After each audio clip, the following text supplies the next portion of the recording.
જે વિદ્યાર્થીઓ લખેલું છે તો ખાલી ધ્યાન રાખજો કે વાક્ય રચનાઓ એને શું કહેવા માંગે છે.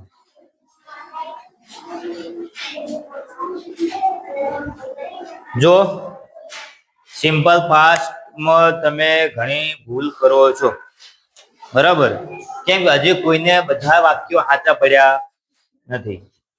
જો તમે વોટ વાળા વાક્યમાં ભૂલ કરો, કાં તો વેન વાળા વાક્યમાં ભૂલ કરો, કાં તો હુ વાળા વાક્યમાં ભૂલ કરો, તો કે બધા વાક્યમાં ભૂલ કરતા હો છો, તો હવે પછી કોઈ પણ વિદ્યાર્થી ભૂલ કરશે નહીં.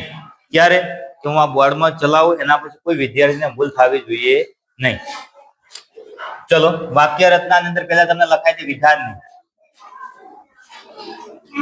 શું લખાય હતું? કર્તા પ્લસ રીતુ પ્લસ કર્મ પ્લસ અન્ય શબ્દો. તો હવે આપણે વાક્ય લખીએ કે કર્તા તરીકે લઈએ I. I played cricket yesterday.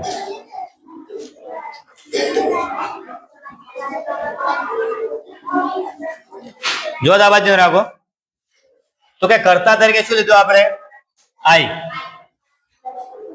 V2 તરીકે તો કે V2 તરીકે આપણું ક્રિયાપદનું મૂળ રૂપ છે પ્લે, બરાબર? એનું V1 છે પ્લે, V2 પ્લેડ. જો નિયમિત ક્રિયાપદ હોય તો એનું V1 અને V2 બંને સરખું હોઈ શકે, અને અનિયમિત ક્રિયાપદ હોય તો એનું V1 અને V2 બંને અલગ હોઈ શકે. તો કે અનિયમિત ક્રિયાપદો કયા કયા? કે ધારો કે અનિયમિત ક્રિયાપદ આપણે કાઢું લખીએ, ધારો કે રાઈટ, તો એનું રોટ થાય, અને ત્રીજું રૂપ થાય રીટન. તો ત્રણેય રૂપ એના અલગ અલગ થાય. પ્લેમાં આમાં તો ક્રિયાપદનું મૂળ રૂપ છે પ્લે, એનું બીજું રૂપ થાય પ્લેડ, અને એનું ત્રીજું રૂપે શું થાય? તો કે પ્લેડ. એટલે નિયમિત ક્રિયાપદ હોય તો એડી લાગે, અનિયમિત ક્રિયાપદ હોય તો એડી લાગે નહીં. તમે ખાસ ધ્યાન આપો, તમે ક્રિયાપદ હું તમને V2 લખીને આલું તો તમે એવું કહેતા સાહેબ આનું શું થશે? તો V1 મારા પર તમને લખીને આલવું પડે, બરાબર? તો એવો પ્રોબ્લેમ થવો જોઈએ નહીં. ચલો બીજી વાક્ય રચના આપણે લખીએ વિધાન નકાર. તો કે ભૂતકાળ હોય તો શું આવે? તો કે ડીડ આવે. શું આવે? ડીડ. તો કર્તા plus did plus not plus V1 કર્મ પ્લસ અન્ય. જો ખાસ ધ્યાન રાખજો, તો આ વિધાન નકાર છે. ડીડ આવે તો ક્રિયાપદનું કેવું રૂપ આવે? તો કે મૂળ રૂપ આવે. ખાસ જોજો, ફરી વાર વારંવાર ભૂલ ના કરતા, સેમ ટુ સેમ કોપી મારી ના આવો, કોપી મારો ના થાય. તો કે કર્તા plus did plus not plus V1 plus કર્મ પ્લસ અન્ય શબ્દો. જો વાક્યમાં ડીડ આવે તો ક્રિયાપદનું મૂળ રૂપ આવે, અને ડીડ ના આવે તો ક્રિયાપદનું બીજું રૂપ આવે. તો કે આઈ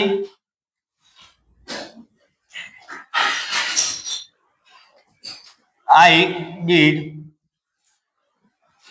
not play cricket yesterday. તો કે આ વિધાન નકાર છે. આ શું છે? વિધાન નકાર બની ગયું. હવે આપણે બનાવીએ પ્રશ્નાર્થ. શું બનાવીએ? પ્રશ્નાર્થ. તો કે પ્રશ્નાર્થ બે રીતે બને. કયા કયા? એક ટુ બી ના રૂપથી બને અને એક WH પ્રશ્નાર્થ બને. તો હું તમને બંને રીતે WH થી બનાવીએ અને ટુ બી ના રૂપથી બનાવીએ. તો પહેલો આપણે બનાવીએ ટુ બી ના રૂપથી પ્રશ્નાર્થ.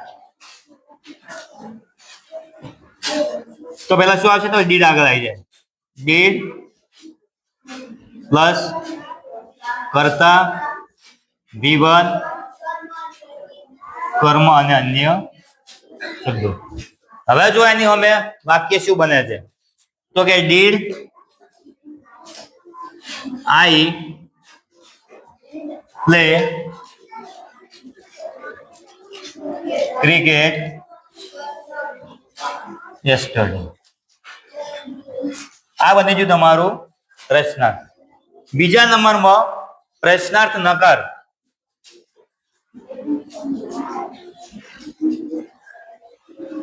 પ્રશ્નાર્થ નકાર. તો કે પ્રશ્નાર્થ નકારમાં શું હોઈ શકે? તો કે ડીડ પ્લસ કર્તા પ્લસ નોટ પ્લસ V1 કર્મ અને અન્ય શબ્દો. તો did I not play cricket yesterday. તો આ બની ગયું પ્રશ્નાર્થ. હવે WH થી પ્રશ્નાર્થ. તો કે હવે આપણે બનાવીએ WH પ્રશ્નાર્થ. તો કે WH પ્રશ્નાર્થ એટલે કે તો કે પહેલા આપણે બનાવીએ who થી બનાવીએ. શેનાથી બનાવીએ? who થી. WHO who પ્લસ V2 કર્મ પ્લસ અન્ય શબ્દો. જો ખાસ ધ્યાન રાખજો, હવે તમે ભૂલ ક્યાંથી કરો. તો who played cricket yesterday. તો જોઈ લો. તો કે વાક્યમાં ડીડ નથી આવ્યું. જો વાક્યમાં ડીડ ના આવે તો શું હોઈ શકે? D2 આવે. વાક્યમાં ડીડ ના હોય તો ક્રિયાપદનું બીજું રૂપ આવે. જો વાક્યમાં ડીડ આવે તો ક્રિયાપદનું પહેલું રૂપ આવે. નેક્સ્ટ હવે વાક્ય બનાવીએ વોટ થી.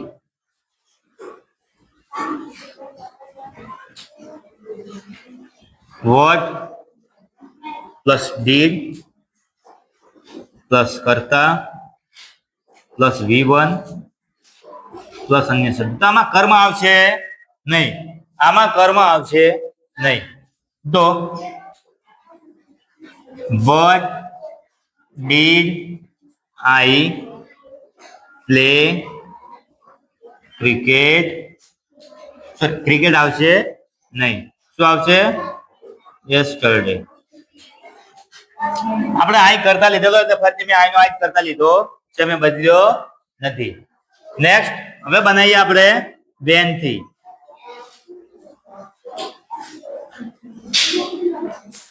વેન પ્લસ ડીડ પ્લસ કર્તા પ્લસ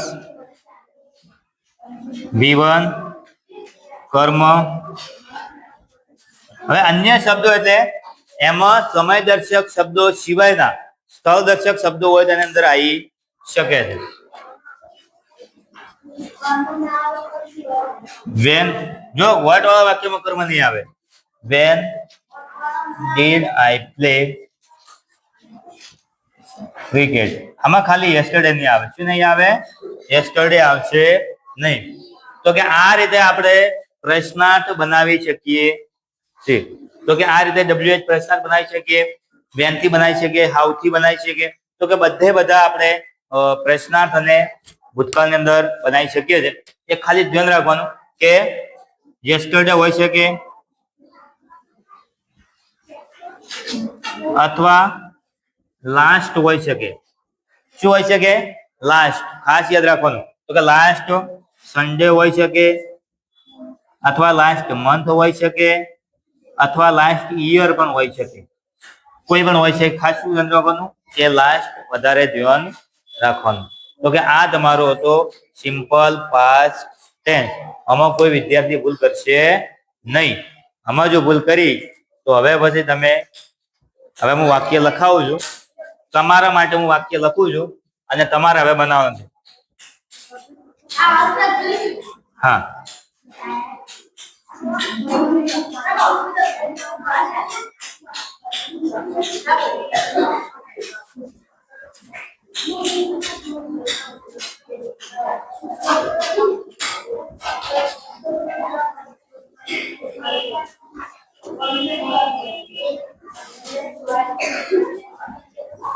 ચલો પહેલું વાક્ય છે Mohan and Meena went to America last year. We will story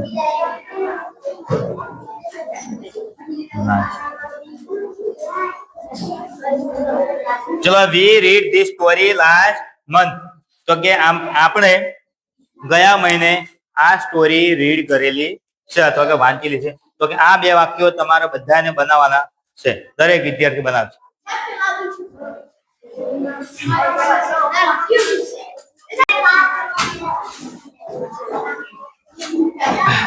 ચલો જો આ બાજુ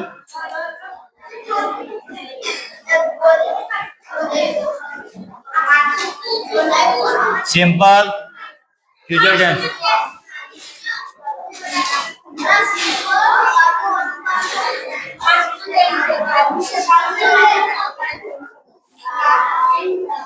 પાછળ ની વાતો ન દેવાળા.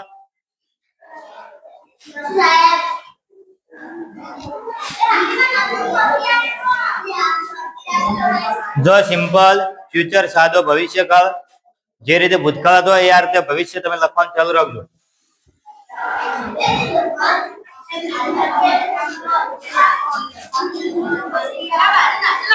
હા ચલો વિધાન ની અંદર કર્તા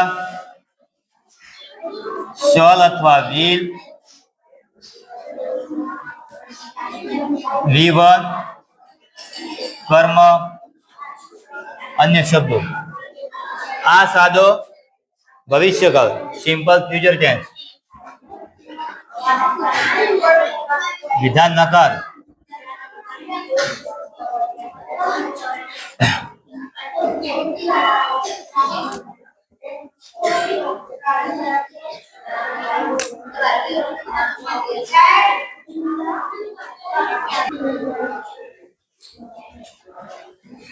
તો કર્તા plus shall will plus V1 plus કર્મ પ્લસ અન્ય શબ્દો.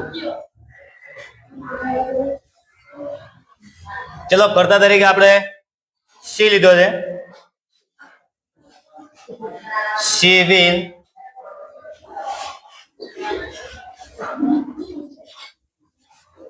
go to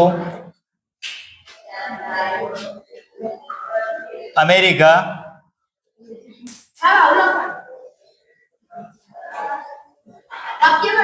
tomorrow.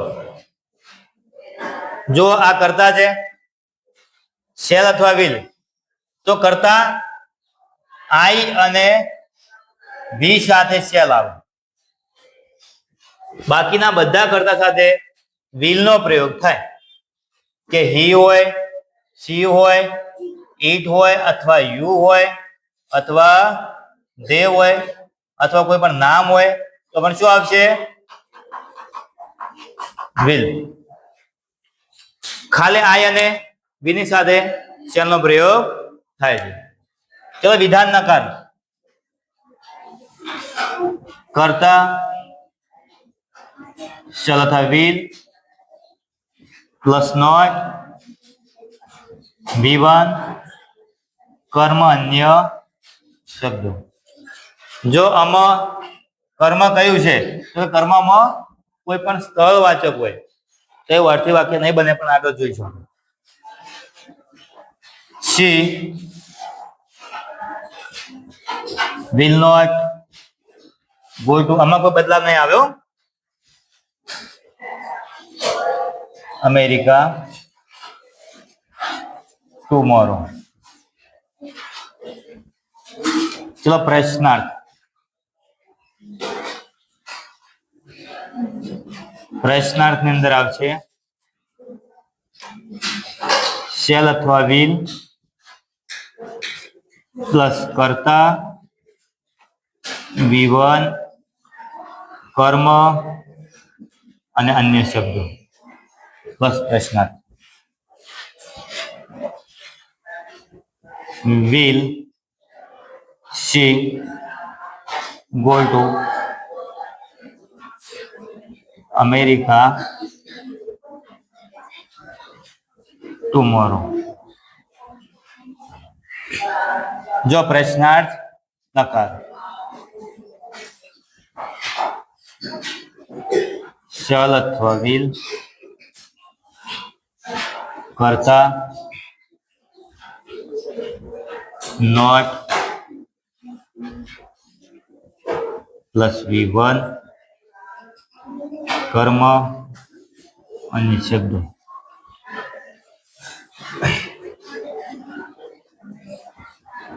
will she not go to America tomorrow? Next આપણે બનાવીએ હોથી.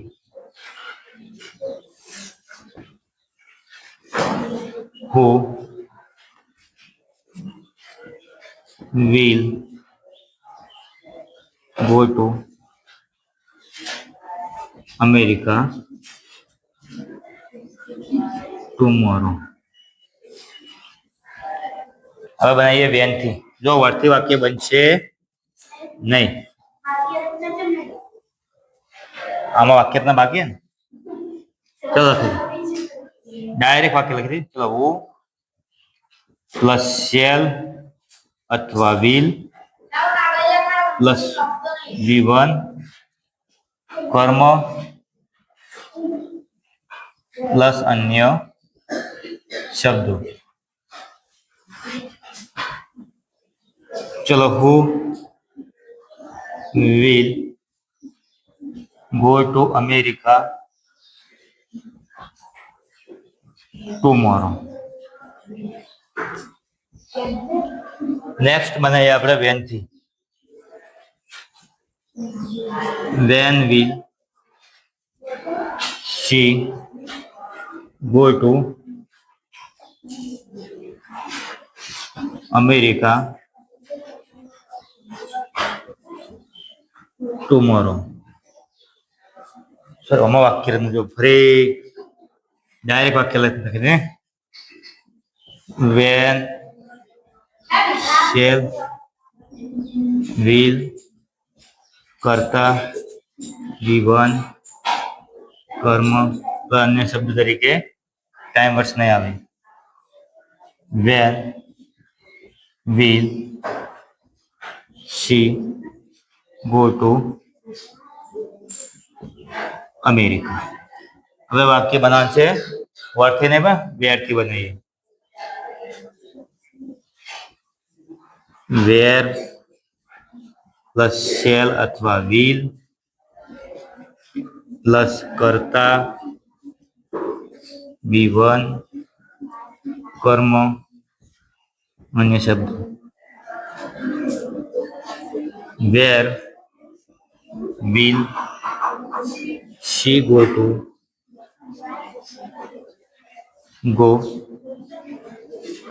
tomorrow? તો જો આ રીતે વેરથી વાક્ય બનશે. હવે આમાં વર્ડથી નહીં બને. કેમ કે આપણું કર્મ સ્થળવાચક છે એટલે વેરથી બનશે. વેનથી વર્ડથી બનશે નહીં. તો આમાં ટાઈમ વર્ડ્સ કયા આવશે? યસ. તો ટાઈમ વર્ડ્સ ની અંદર ટુમોરો હોય. ટુમોરો એટલે આવતીકાલ. અને નેક્સ્ટ હોય તો નેક્સ્ટ સન્ડે હોય છે કે અથવા નેક્સ્ટ મંથ હોય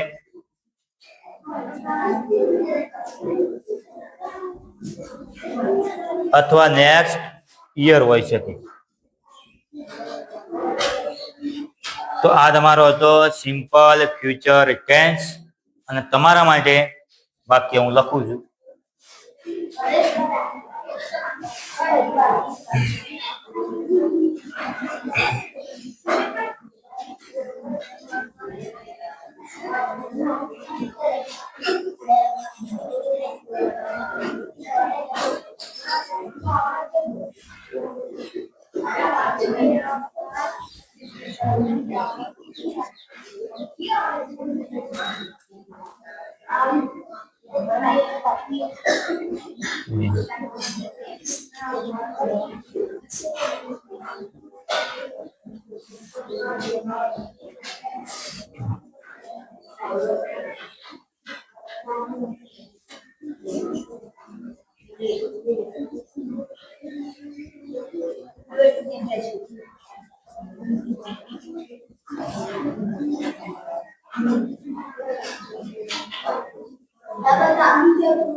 આ બે વાક્યો તમારા માટે છે, લખી લો.